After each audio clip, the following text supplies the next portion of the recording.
Hola amigos, en esta ocasión vamos a hablar sobre las ecuaciones de Hartree-Fock para capa cerrada o ecuaciones de Rotan. Es decir, en este punto aparece en escena Clemens Rotan con una contribución sustancial hacia las ecuaciones de Hartree y de Fock que se consideran pues una aproximación para poder estudiar sistemas con más de un electrón. Recordemos pues que de forma exacta se puede resolver la ecuación de Schrödinger para el átomo de hidrógeno, que no es más que un electrón y un protón. Entonces, para sistemas con más de un electrón, pues tenemos que recurrir hacia ciertas aproximaciones, y entre estas pues aparecen las ecuaciones de Hartree-Fock, que son ampliamente estudiadas dentro de la física molecular y la química teórica para poder estudiar sistemas con un interés dentro de la química. Sistemas como átomos con más de un electrón interaccionando con otros átomos, por ejemplo, o moléculas o proteínas. Bueno, y dentro de esto pues también hay otras aproximaciones, pero las ecuaciones de Hartree-Fock también se consideran como el punto de partida hacia otras ideas, como lo es la teoría de funcionales de la densidad, que incorporan otros ingredientes para una mejor descripción de estos sistemas atómicos. Bueno, entonces en las ecuaciones de Hartree-Fock, si nosotros nos deshacemos integrando la parte del spin de la función asociada a una partícula, llegamos a esta versión de estas ecuaciones, que es la versión espacial, ¿sí? Donde estas ecuaciones solamente dependen pues de la coordenada r espacial, de tal manera que psi en estas ecuaciones es un orbital molecular y doblemente ocupado, ¿sí? Ya que estamos en capa cerrada, y epsilon i es la energía orbital correspondiente, ¿vale? En estas ecuaciones pues tenemos el operador de Fock actuando sobre esta función, el cual está formado por otros dos operadores: el operador hamiltoniano del core y un operador potencial efectivo de un electrón llamado potencial de Hartree-Fock. Y es en este término, en este potencial de Hartree-Fock, donde entra la magia de esta aproximación que nos permite estudiar sistemas donde haya más de un electrón. Es decir, en este término entra la interacción electrón-electrón. El operador hamiltoniano del core pues está definido como un operador, fíjense, para la energía cinética, un medio. Por nabla 1 al cuadrado se puede considerar un operador. De hecho es el que aparece en la ecuación de Schrödinger como h barra cuadrado entre 2m, si ustedes recuerdan. Tiene esa estructura, solamente que en este caso h barra pues vale 1. Estamos trabajando en unidades atómicas en las ecuaciones de Hartree-Fock. Entonces h barra vale 1. Cualquier carga se expresa en términos de la carga de electrón, que vale 1, y en este sentido pues también la masa de electrón vale un 1, por eso es que no aparece. Entonces si en algún momento aparece la masa de uno de los núcleos, pues sería considerando expresándola en términos de la masa de un electrón, ¿ok? A ver, entonces en este H aparece este término para la energía cinética de cada electrón, y un segundo término que tiene que ver con la interacción coulombica, ¿sí? Para la interacción coulombica entre los electrones y los m núcleos presentes. En ese segundo término tenemos una suma que corre desde el núcleo A igual a 1 hasta el núcleo m. Entonces tenemos que aparece multiplicándose el número atómico de cada uno de los núcleos, que es la carga, el número de protones de cada uno de los núcleos, por este operador coulombico que es como 1 entre R1 menos RA, que involucra la coordenada de un electrón interaccionando con la coordenada del del núcleo número 1, del núcleo número 2, hasta el núcleo número M. ¿Ok? Entonces, en la definición del potencial de Hartree-Fock, pues aparece en escena otros dos operadores que, como ya les decía, tienen que ver plenamente con la interacción entre electrones. Entonces, el primer operador es un operador que se puede considerar clásico, que es el operador coulombico J, que está definido en términos de la coordenada de la segunda partícula o el segundo electrón. ¿Sí? Vean que es la integral con el diferencial de R2. Aquí quiero hacer un paréntesis. Fíjense, esta notación que estoy considerando aquí, pues es el libro de Sauer. Esto es un diferencial de volumen, ¿sí? Centrado en la coordenada R2 del electrón 2. No es una derivada de un vector, es un diferencial de volumen, ¿sales? Y en su momento, al resolver estas integrales, pues iremos representando estos diferenciales de volumen en las coordenadas que consideremos para resolver estas integrales. Entonces, nada más era importante decir este pequeño paréntesis para que me vayan siguiendo. Es decir, este video constituye también un buen ejercicio para aquel estudiante que está aprendiendo un poco de cálculo, ¿vale? Que ya sabe derivadas, que ya sabe integrales, pues además de involucrar un montón de notación, pues se van a resolver este tipo de integrales. Entonces, en este operador coulombico tenemos este J definido así, donde psi J de R2, este psi J es el complejo conjugado de la función de onda, ¿vale? De tal manera que este psi J asterisco R2 por este psi J se escribe de esta manera. ¿Sí? A cada partícula le asociamos una función de onda, pero físicamente eso no tiene ninguna importancia, ninguna interpretación física, la función de onda asociada a una partícula. Lo que sí tiene un significado físico es precisamente esta cantidad, que es el módulo al cuadrado de la función molecular. ¿Ok? Esto es la densidad de probabilidad de carga, de tal manera que si integramos sobre todo el espacio, sobre un volumen lo suficientemente grande para contener toda la densidad de probabilidad, obtenemos la carga total, es decir, obtenemos un 1 que corresponde a una partícula, ¿sí? Podemos decir que en un momento la partícula estuvo aquí, luego estuvo acá, luego así, forma una distribución de probabilidad de carga, y si integramos sobre toda esa distribución, obtenemos la carga total, que es 1 o una partícula. ¿Ok?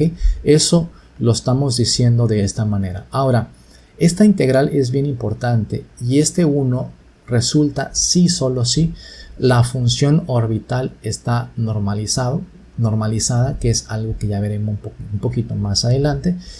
También tiene que ver con el contexto probabilístico de la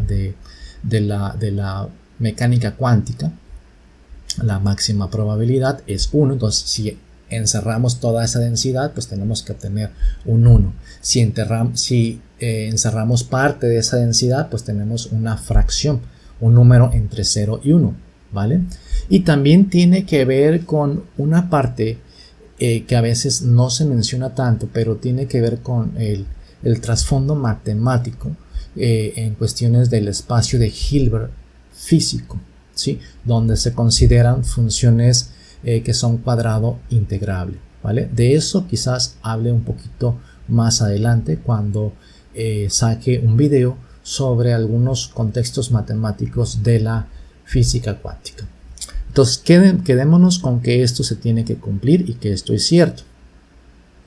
El segundo operador que aparece aquí, este K, se le llama operador de intercambio y tiene una interpretación meramente cuántica que tiene que ver con la interacción con partículas que tienen el mismo spin, ¿vale? Matemáticamente, pues se define de esta manera. De hecho, si nos quedamos con la primera línea, pues se parece un poquito a la definición de J, ¿sí? Solamente que aquí a psi-j le precede este operador, que lo que va a hacer es que cuando esta definición actúe sobre una función psi i de la coordenada R1, va a cambiar R1 en j y R2 lo va a poner en i, que es lo siguiente que tenemos aquí. Es decir, para ver la forma de este operador, pues tenemos que interaccionarlo con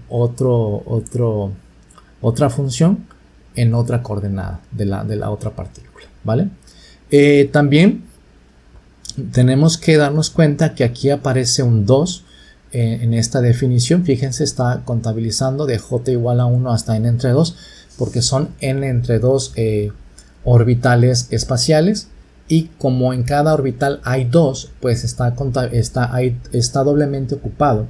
Se está contabilizando esa interacción de esta manera, y en el operador de intercambio no se requiere eso, porque solamente ocurre la interacción entre partículas con el mismo spin, ¿vale? Entonces no hay que considerar una doble interacción. Por eso es que aquí no le precede ningún factor. Y bueno, hasta aquí llegamos a un contexto general, pues, de las ecuaciones de Hartree-Fock en su forma espacial.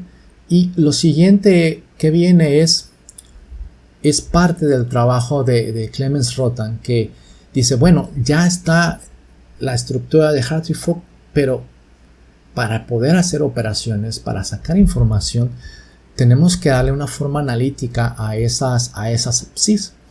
Y lo que dice Rotan es que vamos a aproximar las funciones, los orbitales moleculares de una partícula como una combinación lineal de orbitales atómicos phi, ¿vale? De esta manera.